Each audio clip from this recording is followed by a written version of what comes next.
మనకి నాయబ్రాహ్మణుడికి ఏమేమి చేసినాడు పావుల రూపంలో వివరించినామని చెప్తూ ప్రతి నాయబ్రాహ్మణుడు కొద్ది గౌరవంగా ఉన్నామంటే కేవలం వైఎస్ఆర్ పార్టీ జగన్ వల్లే. దాంతోపాటు ఇన్ని మన సంక్షేమ పథకాలు ప్రభుత్వం ద్వారా అందించిన మన చంద్రబాబు అన్నగారికి కానీ మనకి ఏ లోటు లేకుండా ప్రతిదీ మనకి ఏమొస్తుందో చేశాడు, లబ్ధి పొందుతున్నాము. మనకి సంక్షేమ పథకాలతో పాటు 10,000 రూపాయలు 150 వచ్చింది. మరి ఇంకోటి ఈ ఎలక్షన్ అయిపోయినా 200 యూనిట్లు వచ్చేది విద్యుత్, మనకి 200 యూనిట్లు వచ్చేది విద్యుత్.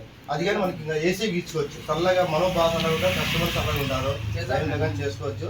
మనం మొత్తం ఇప్పుడు ఏం లేదు, మన నాయ బ్రాహ్మణులు ఖచ్చితంగా మరోసారి జగనన్నకి మద్దతు ఇవ్వాలా, అనంత అన్నకి మద్దతు ఇస్తే 2 ఓట్లు వెళ్ళాలి ఎమ్మెల్యే గారి ఎంపీ గారికి. మనం ఇప్పుడు ఎన్ని ఓట్లు ఉంటాయి మనకి మొత్తం నాయ బ్రాహ్మణులు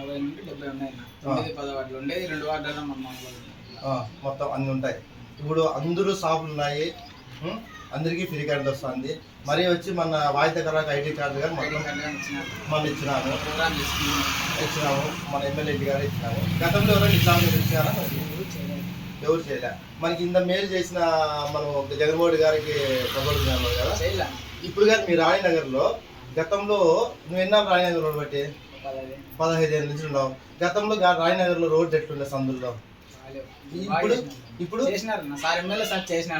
ఏ సందు పోయినా కానీ రోడ్ చేసినాడు కదా ఎమ్మెల్యే సార్. అది ఎమ్మెల్యే సార్ సాయం చేసినప్పుడు మనం ఆయన రుణం తీసుకోవాలంటే ఫ్యాన్ గుర్తుకి ఇప్పుడు జరిగే 13వ తేదీ మొత్తం మన ఫ్యామిలీలు ఎన్ని ఓట్లు ఉన్నాయో మేము కానీ ఇంటికి తిరుగుతాము. మళ్ళీ షాప్ అయిపోయాక ప్రతి ఇంటికి తిరుగుతాము. ప్రతి ఇంటికి మనం తిరిగి వైఎస్ఆర్ పార్టీకి మద్దతుగా నిలబడి మరీ ఒకసారి జగన్ సీఎం అనంతంగా అంటే ఎమ్మెల్యే చేసుకోవాలి. దాంతోపాటు ఎంపీని కానీ బీసీ కానీ ఆయనకి 2 ఓట్లు వేసి ఫ్యాన్ గుర్తుకి 2 ఓట్లు 13వ తేదీ ఇప్పుడు పొద్దుగోలు వేసి ఆ పొద్దుగా పనులు పెట్టుకోవాలి. ఓటు వేసిన తర్వాత మిగతా పనులు చేసి ఆయన ఖచ్చితంగా